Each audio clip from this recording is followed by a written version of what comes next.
आज मी बनवणार आहे सांबार वड्या. हिवाळ्याचा सांबार स्वस्त असतो आणि छान असतो. त्यामुळे हिवाळ्यामध्ये सांबार वड्या करण्याची एक वेगळीच मजा असते. चला तर कशा बनवायच्या सांबार वड्या. याकरता मी अर्धा किलो कोवळा सांबार घेतला आहे. तो सांबार आपल्याला बारीक बारीक चिरून घ्यायचा आहे. चिरल्यानंतर स्वच्छ 4-5 पाण्याने धुवून घ्यायचं आहे. धुतल्यानंतर त्याला चाळणीमध्ये काढून घ्यायचं आहे. त्यामुळे त्यातली पाणी निघून जाईल. अशा प्रकारे सांबार स्वच्छ धुतल्यानंतर आपण चाळणीत काढून घेतलेला आहे. आता तोपर्यंत आपल्याला शेंगदाणे भाजायचे आहे. याकरता मी एक वाटी मोठ्या वाटीने शेंगदाणे घेतले आहे. ते आपल्याला व्यवस्थित भाजून घ्यायचे आहे. भाजल्यानंतर आपल्याला त्याचे वरचे साल काढायचे आहे. त्याकरता मी एका कपड्यामध्ये हे शेंगदाणे टाकून त्यावरील साल काढून घेतले आहे. साल काढल्यानंतर आपल्याला अगदी थोडे मिक्सरमध्ये बारीक करून घ्यायचे अशा प्रकारे. याकरता आपल्याला एक वाटी नारळाचे किस पण लागणार आहे. ते पण मी एक वाटी नारळाचे किस किसून घेतले आहे. आता आपल्याला सांबार फोडणी घालायची आहे. त्याकरता जिऱ्याचा तडका आणि त्यामध्ये थोडे मिरचे टाकून घेतले आहे. त्यानंतर जो आपण सांबार धुतला होता तो टाकून घ्यायचा आहे.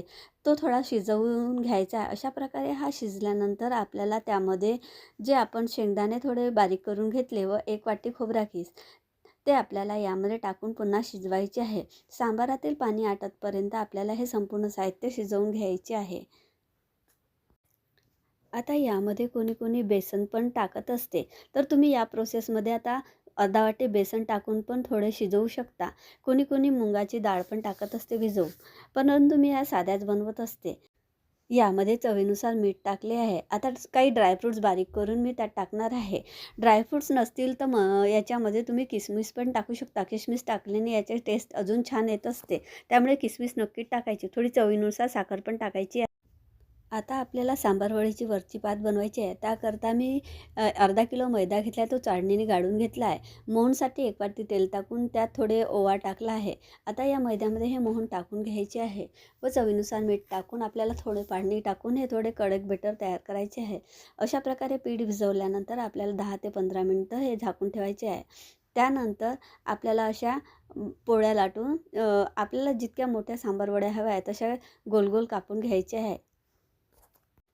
आता यामध्ये सांबार वडीचे जे आपण सांबार तयार केला होता तो भरून घ्यायचा आहे. अशा प्रकारे मध्ये ठेवून आपल्याला एका साईडने ती पोळी फोल्ड करायची आहे. त्याला पाणी लावायचे आहे. त्यानंतर दुसऱ्या साईड पण त्याला टाकायचं आहे. अशा प्रकारे आपल्याला चौकोनी शेपमध्ये हे फोल्ड करून घ्यायचे आहे. पण फोल्ड करताना आपल्याला पाणी लावून फोल्ड करायचे आहे. जसं समोसाला पाणी लावून आपण पॅक करतो. व्यवस्थित चारीकडे दाब देऊन आपल्याला ह्या सांबार वड्या भरायच्या आहे. आणखी एक भरून दाखवत आहे. अशा प्रकारे मध्ये सांबार वडीचा टाकून आपल्याला पाणी लावलं हे सांबार वडी अशा प्रकारे पॅक करायची आहे. अशा प्रकारे संपूर्ण सांबार वड्याला आपल्याला पॅक करायचे आहे. आता दुसरीकडे तेल तापायला ठेवले आहे. तेल तापल्यानंतर आपल्याला या सांबार वड्या लो मीडियम फ्लेमवर तळून घ्यायच्या आहे. ह्या सांबार वड्या गोल्डन ब्राऊन होतपर्यंत तळून घ्यायचे आहे. आपण व्यवस्थित दाब देऊन भरल्यामुळे ह्या अजिबात फुटणार नाही. तुम्ही बघू शकता एक पण सांबार वडी फुटली नाही.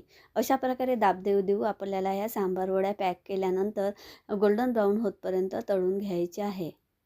हे बघू शकता अशा प्रकारे ह्या व्यवस्थित तळून घेतल्या की क्रंचीनेस येत असते व खायला पण खूप छान वाटत असते. तुम्ही करून बघा, तुम्हाला आवडेल. दिसत आहे ना अगदी छान आणि क्रंची आणि खुसखुशीत झाले आहे.